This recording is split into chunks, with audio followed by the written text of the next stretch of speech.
مساء جديد وامل جديد من اسكندريه الجميله. يا مساء الفل عليكم او صباح الفل عليكم على حسب ما انت بتشوفني امتى. معاكم اخوكم مينا فايز ودي قناتي قناه شوارع مصر.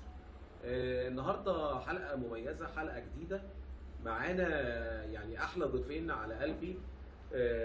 اول ضيف استاذ طارق اللي هو ادمن صفحه النقل الاخضر على صفحه الفيسبوك، واخويا الغالي استاذ مراد محمود اللي طبعا غني عن التعريف، صاحب قناه تركايه وحكايه مع مراد. تابعوا الحلقه دي للاخر وبجد شوفوها لغايه الاخر، هتعجبكم جدا، فيها معلومات مهمه جدا. يا ريت تشتركوا في القناه وتفعلوا زر الجرس على الكل عشان يجي لك كل جديد، ويا ريت شير عشان الفيديو يوصل لاكبر عدد ممكن، واللايك الجميل والكومنت الجميل تقول لي انت بتشوفني من اي مدينه من اي دوله. فاصل، اوعوا تروحوا في اي حته ونرجع تاني.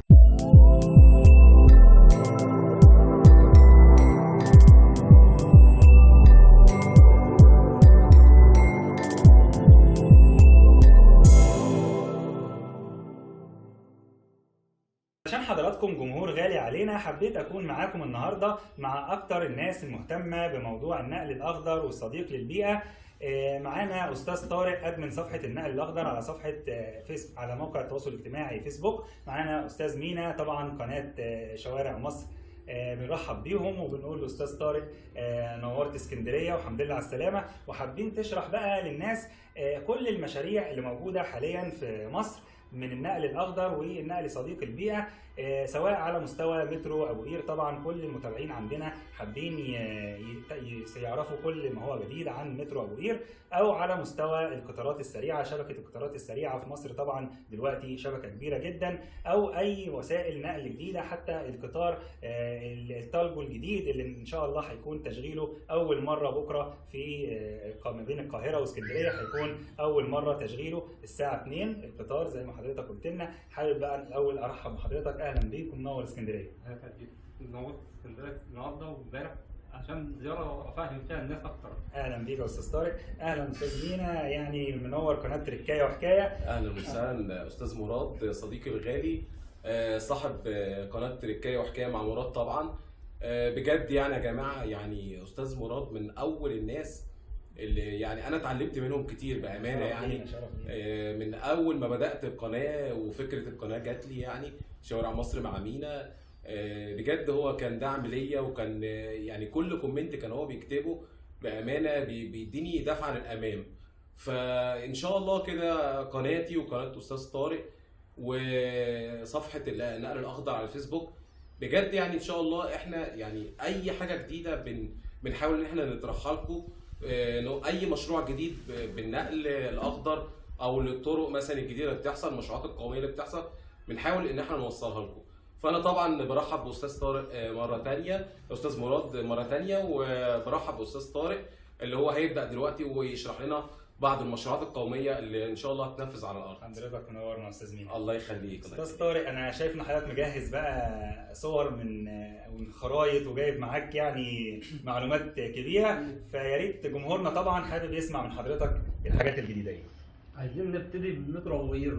مترو ابو قير، مترو اسكندريه عموما. كل الناس مستنيه تسمع معلومات عن مترو ابو قير وامتى هيبدا التنفيذ والخريطه والمحطات. وتقول ده كلام سنين، وتاكد لنا ان الكلام ده بقى ايه مش فنكوش، لان معظم الناس بتقول لا ده مش هيحصل، ده طول عمرنا الكلام ده من 50 سنه، فتاكد لنا الكلام ده فعلا. ال 50 سنه ده كان ورق وخط في الدرج المبارك واللي قبليه. فهو دلوقتي الكلام الفعلي بدا امتى؟ من اغسطس 2018 ان شاء الله، اللي هو خطوه واحده دراسه مرحله اولى. هو خلصها من مارس 2021 على الوضع الحالي، الخط الحالي. جيت انت في شهر ابريل 22 راح مأجل شويه عشان امتداد ابو قير الجديده. عشان مدينه ابو قير الجديده اللي بتتردم في البحر، هيبقى في وصله لابو قير الجديده. ايوه، محطتين هيزيدوا على المسار. يعني في محطات جديده هتكون لحد ابو قير الجديده. ايوه تمام. اللي هو بعد كده في محطه محوريه هتتوصل بقطار بورسعيد الكهربائي. ما هي النهائيه بتاعت ابو قير الجديده هتبقى تبادليه. محطه تبادليه. تمام. والخط كله هيبقى علوي من توصل وابو قير نفسها لحد الظهريه. تمام. طب اشرح لنا على الخريطه، قول لنا ايه المحطات اللي هتكون علوي واللي هتكون سطحي. تمام. المرحله الاولى اهي دي المرحله الاولى اللي هي من محطه مصر لابو قير. تمام. الجزء الاحمر ده كله على كوبري علوي. كوبري علوي. تمام. في جزء من محطه مصر لحد كفر عبده الاصفر ده سطحي. ده سطحي والمحطه الاخيره سطحيه كمسار لكن مبنى علوي. اللي هي ابو قير، أبو قير مبنى المحطه نفسه هيبقى علوي.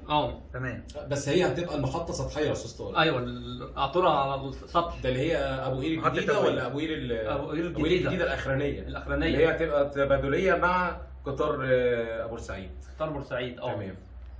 فالوضع ده هيبدا هو تنفيذ في شهر ابريل اللي جاي. وفي نفس الوقت قال لك زي ما سياده فريق كامل الوزير قال لك اعلن سنتين. في هو المؤتمر والطرام في نفس الوقت. شهر ابريل 2023 هيبدا العمل والتنفيذ الفعلي على ارض الواقع في مترو ابو قير. المترو ابو قير. تمام. يقول لك القطر هيأثر ومش هيأثر. في اتوبيسات شغاله من دلوقتي. يعني ايقاف القطر مش هيأثر في حركه النقل في اسكندريه. بس هيبقى اتوبيسات على ضيق وهتستحملوها شويه.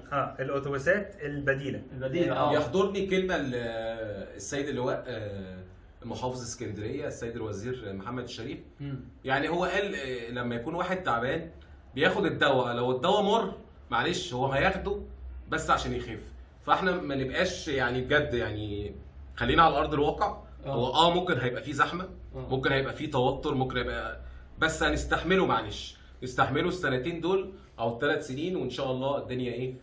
يعني الناس اللي في القاهره دول في الجامعه ولا في شارع الهرم المترو قافل عليهم ومدارس وزحمه مستحملين اهو لحد ما يخلص. النهارده في القاهره كل الناس عندكم هناك بتتحرك بالمترو، مفيش حاجه اسمها يعني ياخد عربيته في الزحمه دي. لكن هو شارع الهرم برضه كان مسجون سنين زيكم. ما صدق ان التنفيذ بدا عنده.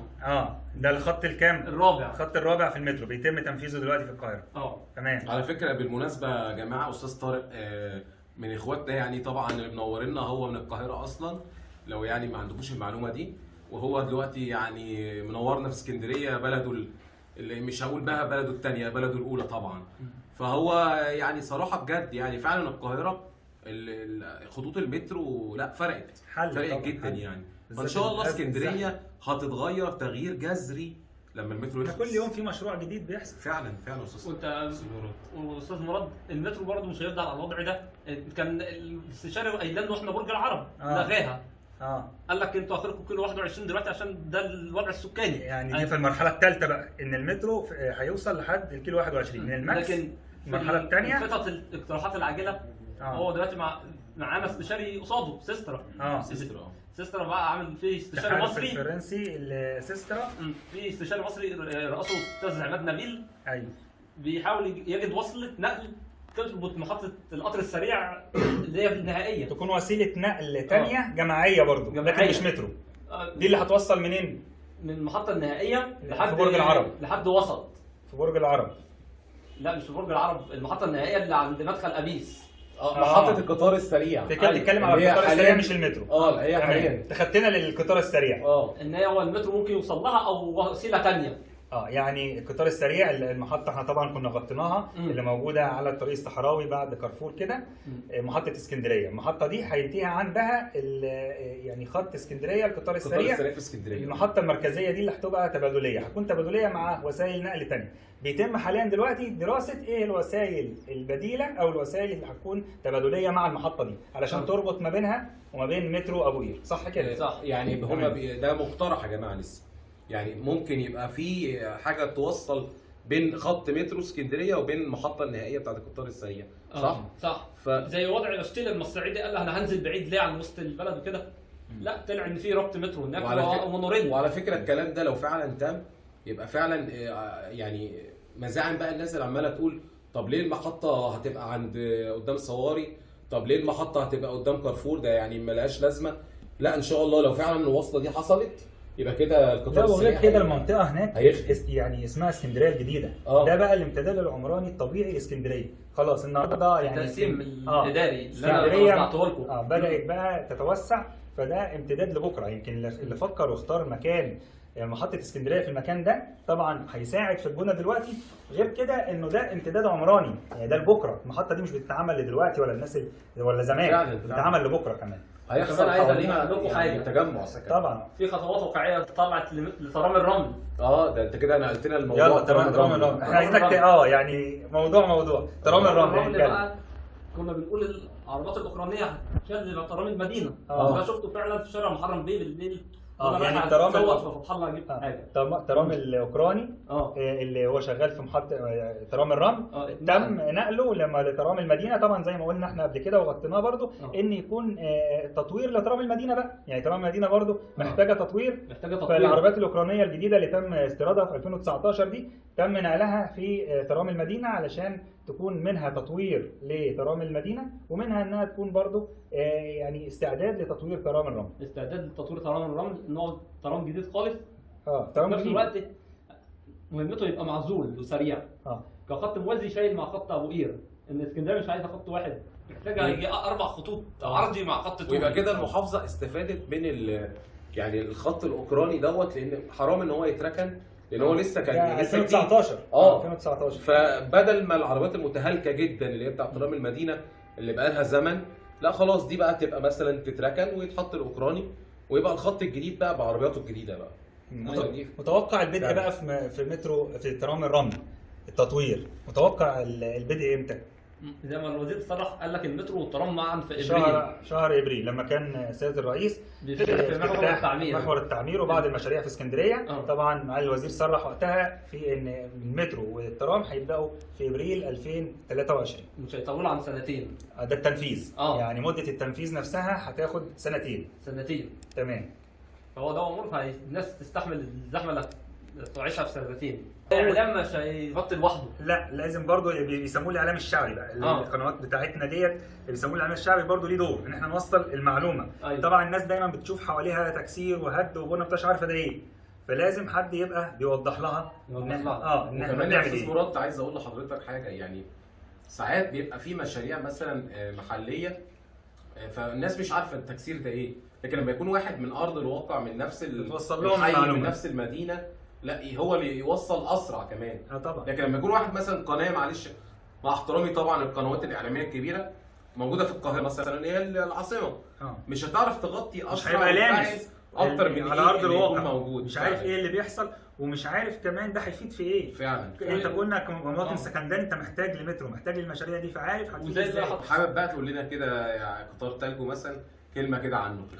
قطر تالجو الشركه مضينا معاها 6 قطارات، وجي فتره كده كمان الوزير شاف التوريد اتاخر، فرئيس الشركه قال له هنهديك قطر الزياده فوق التعويض ده. بقوا 7 يعني وصل منهم 2 7 قطارات. واحد خلص تجاربه واللي هيشتغل بكره، والثاني بيقول له كمان اسبوعين هينزل مواعيد مع الاولاني. يعني حضرتك بتقول لنا ان بكره اول رحله اللي هتكون يوم السبت جايه الساعه 2 قيامه من القاهره، هينزل لسيدي جابر واسكندريه بس، يعني في ساعتين تكون في اسكندريه.